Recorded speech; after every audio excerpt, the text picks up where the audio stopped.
Lesson 10. The way is easy and without effort. Beloved and holy children of light and love divine, as always, I come forth to abide with you from the place which we share eternally, as the one and only begotten Son of God.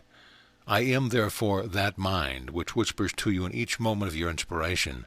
I am indeed that mind that sneaks into your mind in the space between two fearful thoughts, and reminds you of the truth that sets you free. Once I was a man, that is, just like you. I once turned my attention and became identified with a unique being that was birthed in time and faded away from time. And I walked upon your plane as all men and women do. But as I walked upon your planet, I began to ponder the meaning of creation, the purpose of my very existence.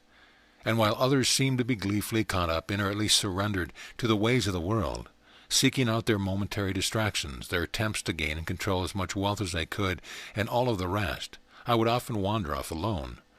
I would sit beneath the trees beside a flowing stream to try to unlock the mystery that shows forth itself as the beauty of a flower, to try and see the power that revealed itself as the wind that would dance across the grass, and to count the sparkling diamonds shimmering across the surface of a lake as the morning sun arose to shine its light upon them.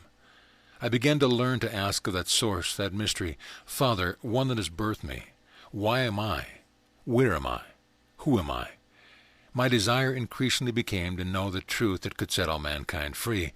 I discovered that unless that freedom became fully manifest in me, it made no sense to talk about it with others. So I sought out the greatest of minds, the best of teachers, and yes, I was blessed by a family structure already dedicated to understanding the mysteries of what they knew as God. They led me to many such teachers. As my own wisdom began to evolve, the teachers would look at me and say to one another, "Something interesting is occurring here, in this son of Joseph." But there were already those who knew more about me than I knew yet about myself. Prophets, seers, astrologers, and the wise one of many cultures knew already that into the framework of the consensus mind of mankind, which you call collective consciousness, there was to be dropped a pebble into that still, clear pool that would create ripples that would begin to change how the consciousness of humankind perceived itself. I did not yet know then these things for myself, for my very birth into this world was veiled in mystery for me, just as your birth was veiled in mystery for you as you took on being human. As I grew, I began to have revealed to me in the depth of my silent prayer, and in the depth of my very silent meditation, glimmers, insights, recognitions, and remembrance of other dimensions. I began to develop the ability to be in communication with masters of my lineage who had long since left the planet. I began to understand that one consciousness is not limited to the space and volume of a body at all. As I watched the people in their busy work, I began to see the vast majority of beings totally confuse themselves with the body. They lived as if they dwelt within the body and therefore were imprisoned in some strange way. They lived as if what occurred to the body occurred to them. They lived as if they did not know that they could transcend the body at any moment, and that they could taste the vast expanse of consciousness, that they could journey to other times and places with little more than a surrendering of attention to the world they had made. At first I did not understand these things, and I perceived myself to be quite odd. Within me there were conflicts as the fears in my consciousness arose, the fears that are part of the human consensus reality. Shall I remain like everyone else? Perhaps I should return to my father's carpentry shop and simply accept that I am destined to just be a carpenter. But there were other voices that spoke to me and called me, that would come often in the night.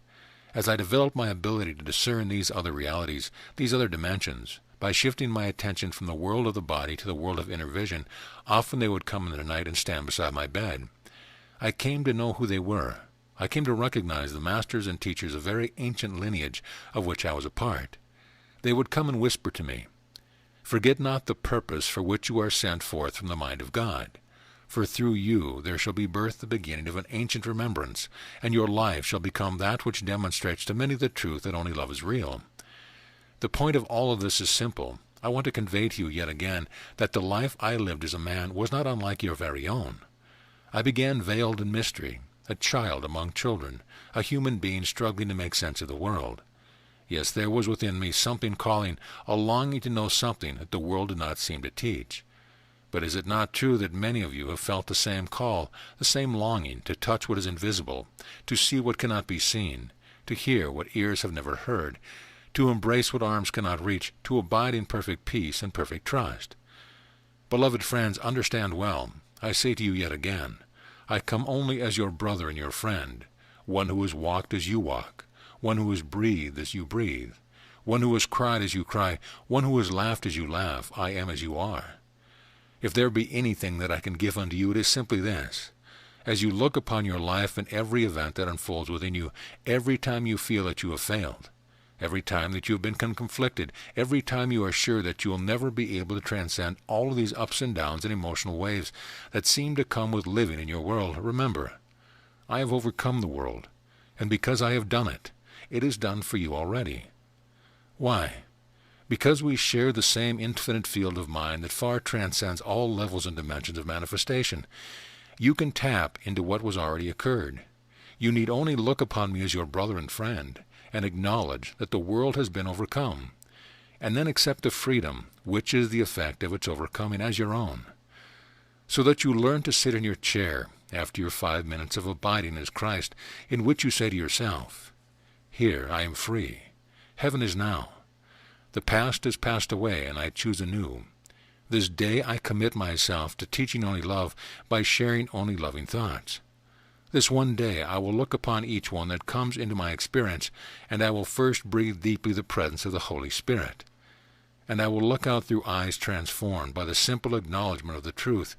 All minds are joined, and I see not a stranger before me, but one who walks as I walk, who feels as I feel, who knows as I long, who is humbled as I am humbled, who prays for peace as I have prayed. Therefore I will give them what they seek, and in that giving I receive it. Acknowledge the truth that sets you free. The way is so simple and so easy that the mind of the world overlooks it, thinking that it simply cannot be. But that which is simple seems impossible to that which insists on complexity, and a mind that insists on conflict simply cannot accept that there is another way. Yet what waits before you is simply this. In the end of all of your struggles, in the end of all your doubt, and in the end of all the moments of your unconscious conformity to the mind of the world, there remains a simple choice to be made. The choice to acknowledge the truth that has already set you free. I and my Father are one. It has been that way forever. It was accomplished in the being of Jeshua ben Joseph, who revealed to me the truth of myself because he loved me. And if he can do it, I can do it. Even in this moment I accept my destiny to walk this earth awake and at peace, in mastery, not in fear, and I begin my ministry now. For who can you seek that can heal you? Who can you discover that can bring some form of magic to you, that can overcome your resistance to the truth? Look high and low, and you will not find them. Seek forever, and you will remain a seeker forever.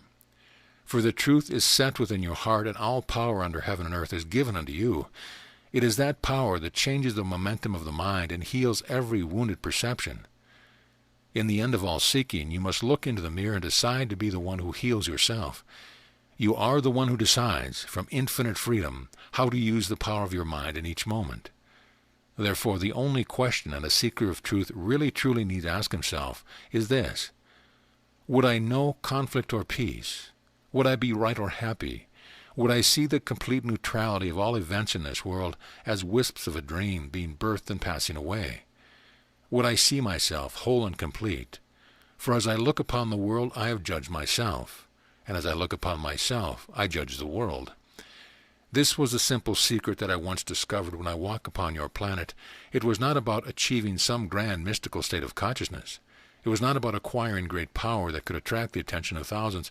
It was not even about being able to manifest, although these powers may indeed often express themselves through the mind as it awakens. It is about accepting the truth that is true always, and being determined to allow that truth to be the foundation from which you enjoy each and every moment of your experience. I am awake. I am safe. I am at peace. What do I truly want this moment to be for? For as I decree it, so shall it be. Beloved friends, the way is easy and without effort. You exist to extend your treasure, and your treasure is that which is laid up in heaven through the decision to remember only your loving thoughts, to extend only loving thoughts, and to allow your action to express or to manifest in the field of time the good, the beautiful, and the holy.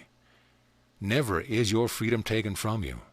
Never in any circumstance do you lose the innocent freedom to teach only love, to be the presence of peace, to recognize that the world can give you nothing, just as the world can take nothing from you. When a child goes through a shift of awareness, they come to a point in their maturation process not by struggle, not by design, not by much processing, and not by any manner of strategy. The child merely, in an instant, looks at the toys that he has been playing with and simply transcends them. The parents come home and the child has taken the toy truck and put it away in the closet. The doll is put on the windowsill and a book is picked up instead. Who makes a change? Not anything outside the child. When you put aside any negative habit as you would perceive it to be, when you have given up placing value in something that no longer serves you, you merely transcend it, and it is done with. No big deal. No one does it for you, you simply decide. You pull back the value you placed on it, and the objects that were the symbol of what you were valuing merely drop out of your life. In just this way, unenlightenment can be put away as though it were a toy that you've outgrown, by merely looking at all the effects of unenlightenment, and then asking the question, is this what I wish to have continue as my experience? Or am I willing to put the doll on the windowsill and pick up a book instead? A book that speaks of life, a book that is filled with wisdom, a book that teaches you how to step lightly in the world, to be in the world but not of it. That book is the depth of your consciousness in which all things are already written, and the depth finds its source in your heart. You enter it through forgiveness, through the process of relinquishing the world, not hating the world, not despising the world, but simply relinquishing it. You allow your time to serve you in the process of relinquishing what does not serve you any longer, and what only disturbs your peace. Commit to awakening to the peace already within you. As you cultivate that practice, you will find that the peace that is already within you, that you have touched 1,000 times in a million different ways, begins to grow more constant, like the rays of the sun beginning to filter through the fog that has settled into the mountain valley, obscuring the clarity of all things. Your peace descends gently like a dove, descending, as some would say, through the crown of the head, down through the brain-mind, and down even to the heart, the abdomen, and throughout the cells of the body while the body lasts. Gently relinquishing the world rests on your decision to choose to teach only love, because you have realized that when you do not, the fact that you know immediately is painful, conflicted, unfulfilling, and that is what you no longer want. Here you have begun to transcend the world that you have made and to reclaim the world made for you, a world that rests in perfect union, in the union of Father and Son, God and offspring, Creator and created. The way is easy and without effort. What value have you ever placed upon the world that has restored to you the peace that you seek? You have mistakenly thought, oh, this automobile will do it, this relationship will do it, this new career will do it. If only I can take a trip to the far corners of the world, then I will be at peace. And so peace never quite comes. A creator, abiding in enlightenment, knows that all events are neutral, so neutral that they have no effect, except for those who choose to be caught up in illusions. The Creator awakened merely creates out of devotion to the mystery of that which is created him or her. The mind of an enlightened Creator does not arise in the morning and say, how can I survive yet another day in this world? In the morning, when an enlightened Creator arises, the question is, how this day might I extend the treasures of the good, the holy, and the beautiful? How can I, right where I am, experience these treasures even within the space and volume of this body? How can I look lovingly upon what my physical eyes show me, so that I discern or extract the good, the holy, and the beautiful, and therefore give them to myself? The mind of an enlightened Creator knows that of themselves they do nothing, but in each moment of decision they can allow the great power and mystery of love to direct their course. They can utilize time to refine their ability to hear only the voice for love, moment by moment, breath by breath, day by day, until time is translated into eternity, and the mind rests, reclines in its perfect union with God. Events still occur, the world is still what the world would choose to be, unaware that there walks in its midst one who is awake, who needs to make no show. They merely are the presence of wakefulness, knowing that at each moment they will be informed by the guidance of the Comforter, the guidance of right-mindedness, the guidance of enlightenment, so that they are no longer attached to fearing, what should I say, what should I do, how will this person take it, how will that person take it? The world is no longer a concern. They experience their very life as an ongoing, flowing mystery, as though something else were living through them. This is the meaning of my friend's words. Let that mind be in you which was in our Lord Christ Jesus. As you would read in the Bible, that mind is the mind of perfect freedom. It does not belong to anyone, but it can be cultivated to flow through you. But only if every fiber of your beingness is wholly committed to holiness. You cannot leave a finger outside and get to heaven. All of your mind, all of your energy, all of your gifts, all of your very awareness must become committed to be in the presence of peace. This is what no one can do for you. Sitting at the feet of enlightened teachers will not do it for you. The wisest of students are those that hear the word and put it into practice, diligently for themselves, not for their mother, not for their father, not for their spouse, not for their brother, not for their sister, not for the sake of the planet, not for the sake of the universe, not for the sake of the new dawn that is coming, not for the sake of anything but themselves. For their self is what God created, and that self calls out to you to honor it, by separating yourself from the illusion that you have allowed to make a home in your mind, and becoming wholly committed to teaching only love. There is no other way. Yes, you can learn to sit in meditation and allow the mind and body to float free to relax. Yes, you can learn rituals that help to focus your attention, so that you remember that you are committed to, and the distractions of the world do not seem to quite catch you or hook you as much. There are many strategies that you can enjoy and experience, but in the end, it is only this: a quiet choice within that no one recognizes, that no one sees, that no one hears. This is why I once shouted at the Pharisees, "Oh yes, you indeed get your reward standing on the street corners, letting everyone know that you are fasting and praying when you should get into your closet to pray. That is, to be in your own privacy, making not a show, but simply using each moment to reaffirm your commitment to learning all that love is, by teaching it. By the word teach, I mean simply that you choose to express only love in each moment. Forgiveness is an act through which you learn what love is, that carries you into the transcendence of the world. Sharing only loving thoughts, supportive thoughts, as you look gently upon the Christ in another, is a way that takes you into the transcendence of the world. Looking upon all things of this world and seeing their perfect harmlessness, their lack of ability to constrain you or imprison you, is the way that takes you beyond this world. And yet all of these things rest on the practice of seeking first the kingdom, which means not to believe in me, not to have some theological notion about what God is, not to adhere to a certain religion or a certain church doctrine. The kingdom of heaven is within you. It is the very power of choice. Which pebble will you drop into the pool of your consciousness?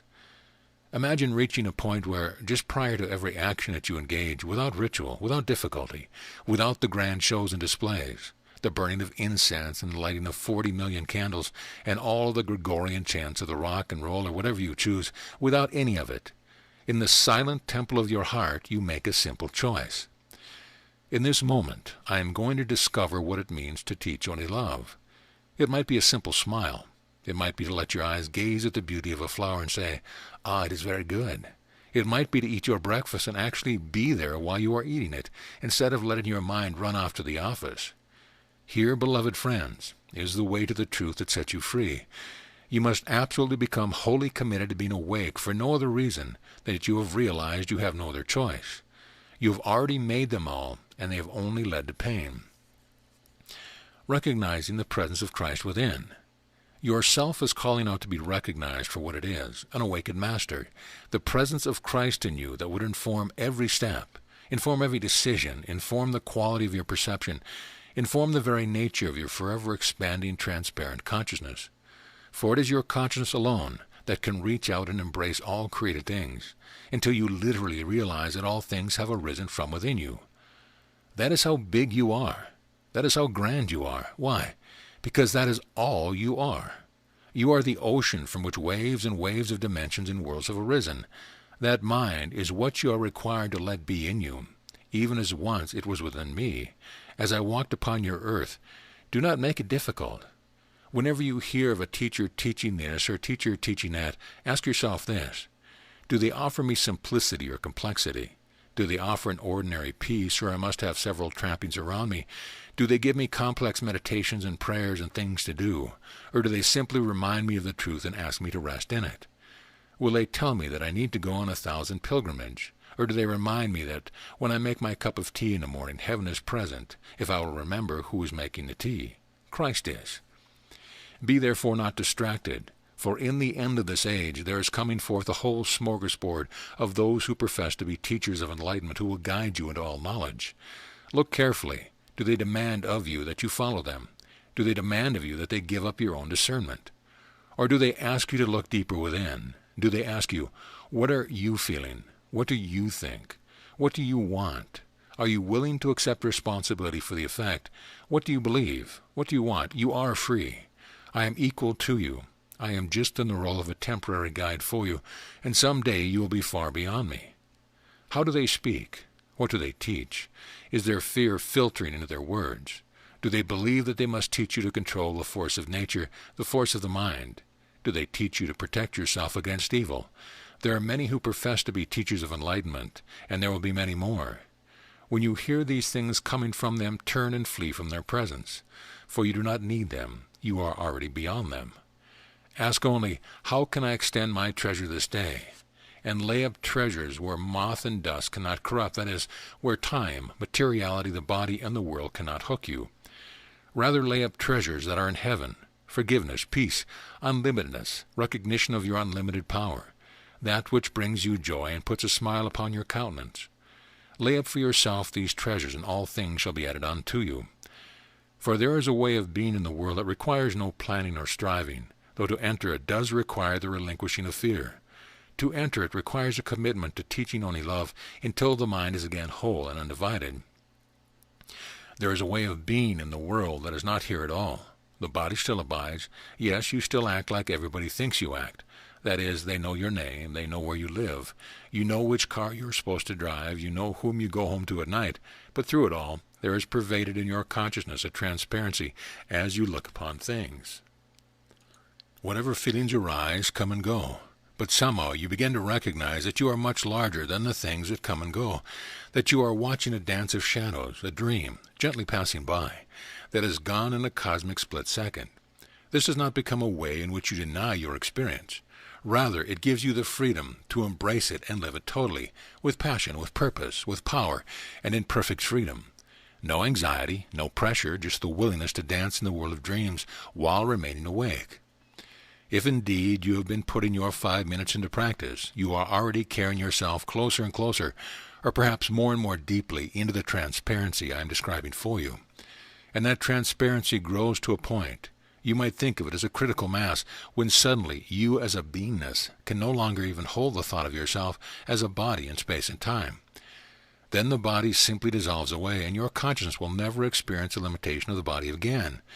But you will bring the joy the bodily experience taught with you, for they are imprinted in your consciousness forever. This earth is a beautiful place, but it is only a pale reflection of the radiant, transcendent beauty of the good and holy that pervades my Father's creation. Love it, embrace it, thank it, but do not cling to it. Learn, then, to teach only love. A simple practice. Now, build on what you have been doing. We would simply ask you to add this very simple practice. When you sit in a chair for 5 minutes, abiding as Christ, remembering the truth that has set you free, begin to ask yourself the simple question, this day, how can I extend my treasure? How can I add to that which I am storing up in heaven of my consciousness? Immediately you will begin to get pictures, an old friend who needs a phone call, someone to write a letter to. It could be something as simple as picking up your cat, placing it on your lap, and seeing all of infinity in that living being, and feeling the joy that comes to you as you run your hand along its fur. It could be something as grand as going to Washington, D.C. in order to send a blessing to the President. It does not matter what it is, because that voice of love will be guiding your action. It may be as simple as turning to your spouse and saying, "You know, I appreciate you." Whatever it is, let the day not fade away until that action is accomplished, or at least set into motion. So the great question is, am I willing to trust the flow from my Father's mind through my own as that which empowers me to extend my treasure? Yes, it does mean living unlike the way the world lives. Yes, it does mean going against the grain. You may seem to need to apply more energy to do it at first, as you get the momentum of your mind to turn in another direction, to shake loose all of the sludge it has settled into your consciousness. But I can promise you, if you will take up such a path, simply, joyfully, gently, patiently, the end of your journey is certain. If you choose a path filled with magic and many complex strategies, the end is not so certain. The way is easy and without effort. I am already that which I seek. I need only allow it to guide me.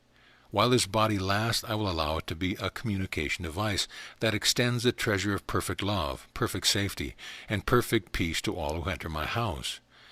And your house is your field of energy, the expanse of your presence. Toward the end of your 5 minutes, look on yourself from within your mind's eye, as though from the day you began this course until now you have journeyed around a circle.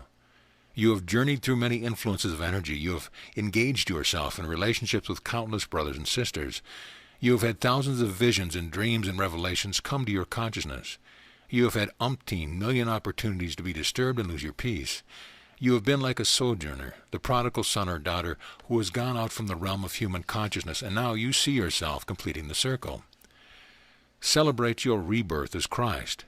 Count the days from this day until the 25th of December, and if you are reading these words at another time of the year, simply choose a date, approximately 7 weeks in the future, signifying for you your day of rebirth. Let each day be seen as a step, a pilgrimage, a completion of a very ancient circle. Let each day be one in which you will reaffirm your commitment to releasing everything unlike love in yourself, so that as you come to December 25th or your appointed day, you will dedicate yourself to be being prepared for it.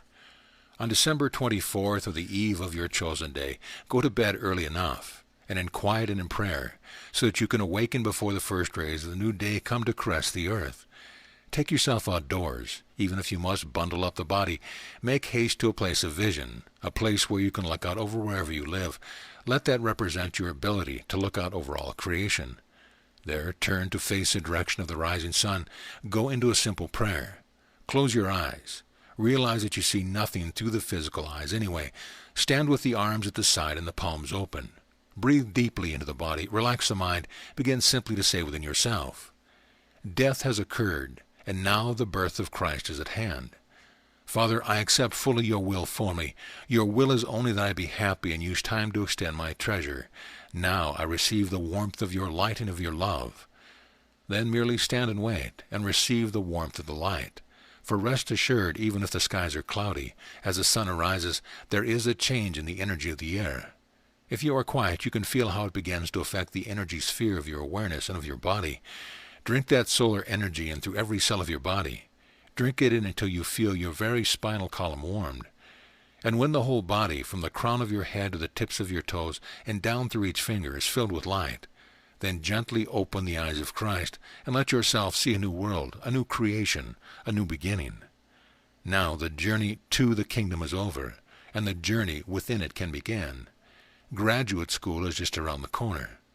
When you journey back to your home on that December 25th morning, or the morning of your chosen day, do something that celebrates your birthday, not mine, yours. I can handle taking care of my own celebration. Be joyous and celebrate in whatever way you wish. And know that the new age, the new day has dawned. Never again will you ever be able to convince yourself that there is an excuse for believing in anything that is less than an enlightened Christ consciousness. Regardless of when you may be reading these words, the same truth applies. Choose a date, approximately 7 weeks in the future, to signify your day of rebirth, and surrender to this process I have described each day until that day arrives. Your instruction is given. Reflect well on what has been given, for we have been stepping into some very simple but very powerful initiations that were once given to me, as I too awakened to the reality that only Christ dwells within me. Beloved friends, reflect well on all that has been shared. Do not take it lightly, although it is only filled with light. Consider well each phrase, each sentence, and even the spaces between the words. For in these spaces, revelations can come. It is time to birth fully the presence of the peaceful Christ within you. Peace be unto you always, and always am I with you. Amen.